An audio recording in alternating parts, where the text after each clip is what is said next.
bahagia. Luar biasa ya. Akhirnya tiba saatnya ya.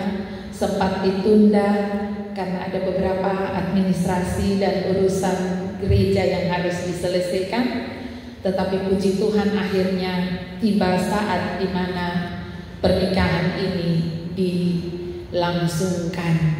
Tentu ini selama ini menjadi beban pikiran ya, dari kakak Petra, kakak Lia, kira-kira jadi kosonde ya.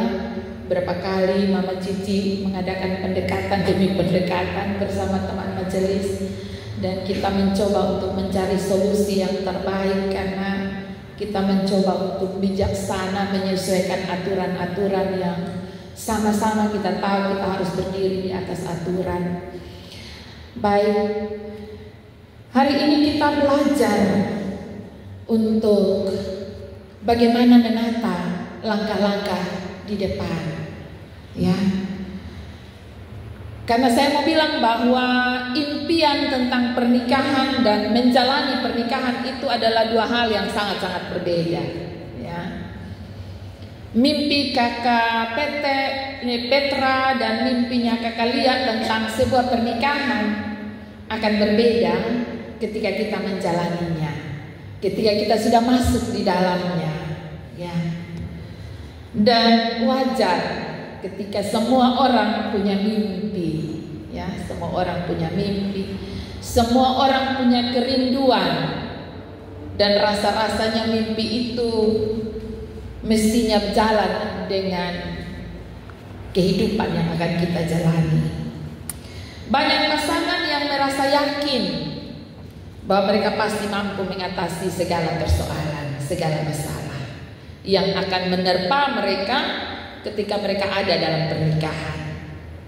Banyak orang yang merasa yakin, kenapa? Karena mereka sudah mengenal satu dengan yang lain. Kakak Lia dan kakak Petra ini sudah 4 tahun mengenal satu dengan yang lain, sudah mengenal kebaikan, keburukan. Tapi apakah itu sudah semua? Itu menjadi pertanyaan.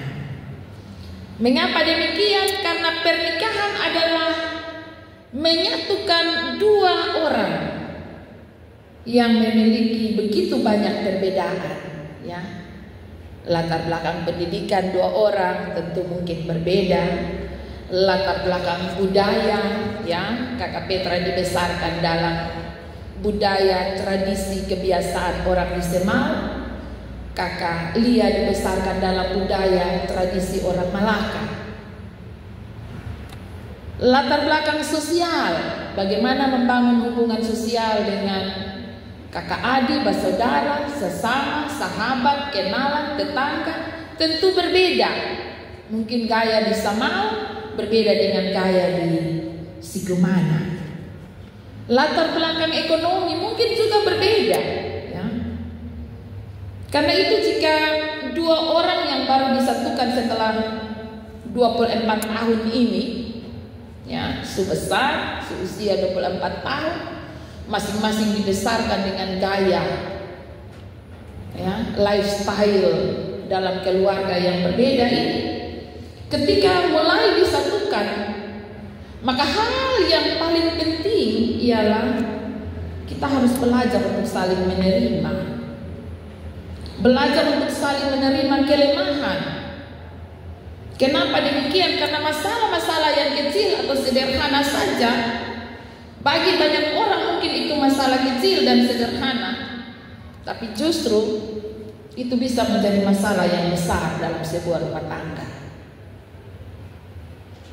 Sebut saja misalnya cara makan ya, atau makanan apa yang dimakan ya. Mungkin ada orang yang terbiasa makan harus duduk di meja makan, duduk rapi, cantik dan manis, semuanya rapi dan tertata, baru bisa makan, baru merasa nyaman saat makan. Tapi ada orang yang terbiasa dengan sendok langsung dari meja kompi, duduk ame di mana yang enak, makan dengan tangan misalnya. Cara makan, waktu bangun tidur.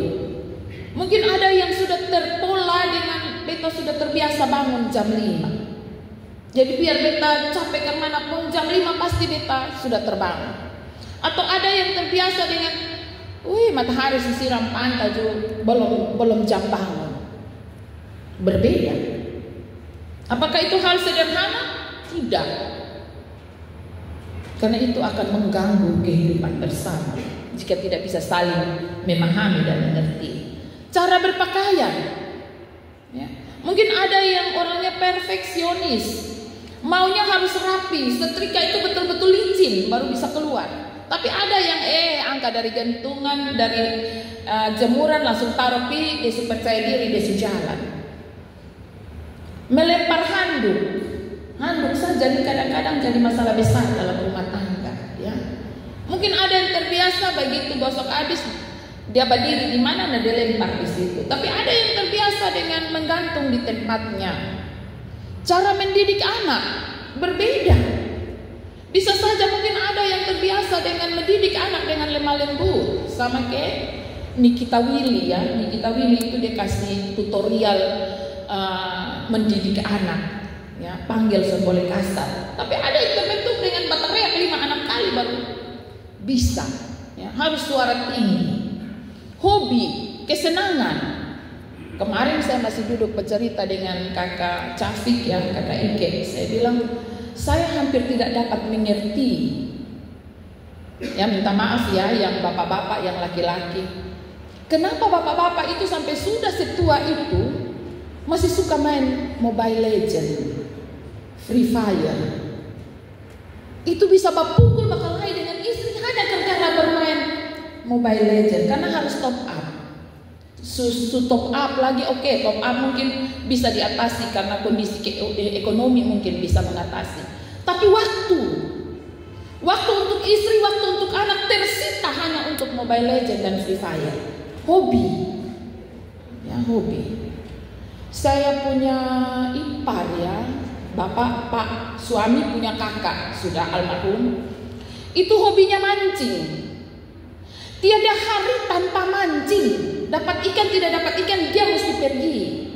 Kasih tinggal rumah itu jam 8 dia sudah jalan. Besok pagi baru dia datang dan pastinya terlambat berkantor.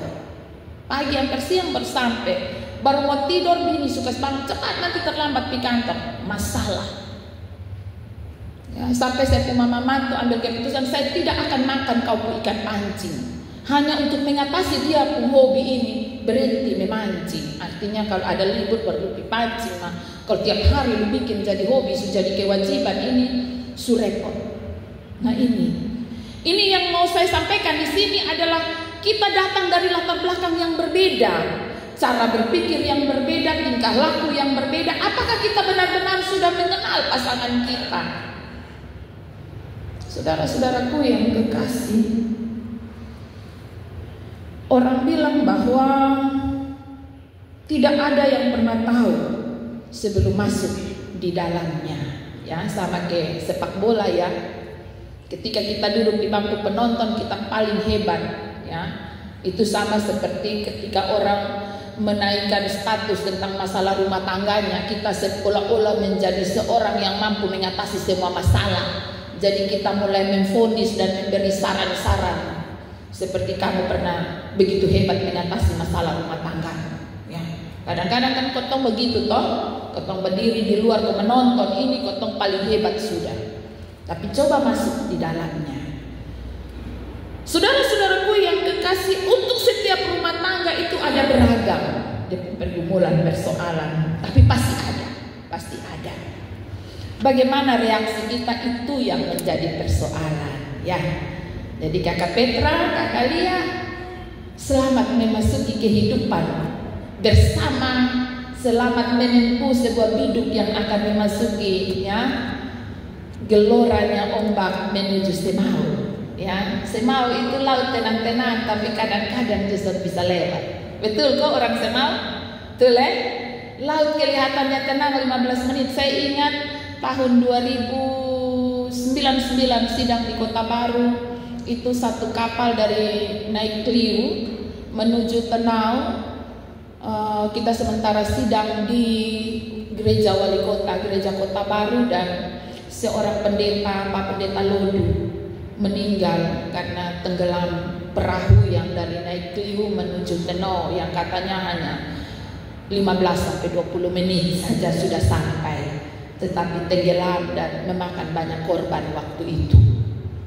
Ya. Artinya bahwa laut itu kadang-kadang terlihat tenang, rumah tangga itu terlihat bahagia. Mari kita coba mengoreksi rumah tangga kita, ya. Kadang-kadang kau tahu kalau perang dingin dengan suami, ketong tabrak bisa mau omong, coba kalau ada yang salam, langsung ketong jus salam, seolah-olah tadi tidak ada soal. Itulah rumah tangga unik, ya. Kita mampu menyampaikan kepada dunia bahwa kita baik-baik saja, rumah tangga kita aman-aman saja. Tapi apakah benar demikian? Persoalan ialah bagaimana kita bereaksi terhadap setiap pergumulan yang ada. Mari kita melihat bagaimana Petrus menasehati kehidupan rumah tangga Kristen. Yang pertama dia bilang istri itu tunduk kepada suami. Ya, sekarang ini kalau istri-istri itu dia merasa bahwa dia penghasilan sudah lebih tinggi dari suami, atau misalnya mungkin dia punya latar belakang yang lebih hebat dari suami, maka kadang-kadang ayat ini dia pertanyakan, kenapa harus tunduk? Saya mau bilang ini perintah Tuhan. Jangan pertanyakan perintah Tuhan. Karena baik Paulus maupun Petrus, Paulus dalam Efesus 5 ayat 22 sampai 33 dia menegaskan pada ayat 22, hai istri-istri, tunduklah kepada suamimu seperti kepada Tuhan. Karena seperti demikianlah hubungan Kristus dan jemaatnya. Ya. Ketundukan istri kepada suami adalah kewajiban. Kenapa? Karena suami adalah kepala istri, kepala rumah tangga, kepala rumah tangga. Yang kedua, istri-istri harus murni dan saleh hidupnya. Ya, murni dan saleh hidupnya. Agar dengan kemurnian dan kesalehan hidupnya, ia memenangkan kehidupan rumah tangganya, terutama suaminya. Ia hidup dalam roh takut Tuhan. Ia hidup dengan kesalehan yang sungguh, ya. Dan ini menjadi pekerjaan berat, ya, bagi Petra, ya. Karena kakak lihat sementara belajar untuk menjadi wanita yang takut Tuhan, ya. Wanita-wanita Kristen. Yang ketiga, istri memiliki roh lemah lembut, ya. Istri memiliki roh lemah lembut, sehingga suami selalu ingin pulang ke rumah cepat-cepat dari kantor. Yang dipertanyakan kalau suami sejam kantor dia masih sengaja cari pekerjaan lama-lama di kantor kalau mau pulang. Karena apa? Karena begitu sampai istri sambut dengan tembakan beruntun, pakai berhenti. Maka dia bilang lah, bebek pulang pusat tua su capek berbepi, jadi dia hanya tenang-tenang. Tapi kalau di baterai masih full, pulang berarti ini pasti cuma salah bahan. Ya. Firman Tuhan bilang istri memiliki roh lemah lembut, ayat 4. Roh yang lemah lembut, yang tentram. Karena istri yang demikian adalah istri yang berharga di mata Allah. Yang keempat, istri yang menaruh pengharapannya kepada Allah. Itu pasal ayat yang kelima. Perempuan yang menaruh pengharapannya kepada Allah, bukan kepada manusia, ya. Karena ketika engkau menaruh pengharapanmu kepada manusia, engkau akan kecewa. Itu Amsal bilang begitu. Tapi ketika engkau menaruh pengharapanmu kepada Allah, membawa seluruh pergumulan dan doamu kepada Allah, maka ia adalah setia dan adil. Yang berikut dikatakan bahwa suami harus hidup bijaksana dengan istri, ya. Kalau tadi nasihat kepada istri, Maka sekarang tibalah nasihat kepada suami. Suami harus bijaksana dengan istri. Itu ayat yang ke-7. Hai suami, hiduplah bijaksana dengan istrimu. Suami harus menghormati istri. Kalau tadi istri tunduk kepada suami, ayat 7 bilang hormatilah mereka sebagai teman pewaris dari kasih karunia. Hormatilah istrimu. Dan yang berikut, suami selalu berdoa.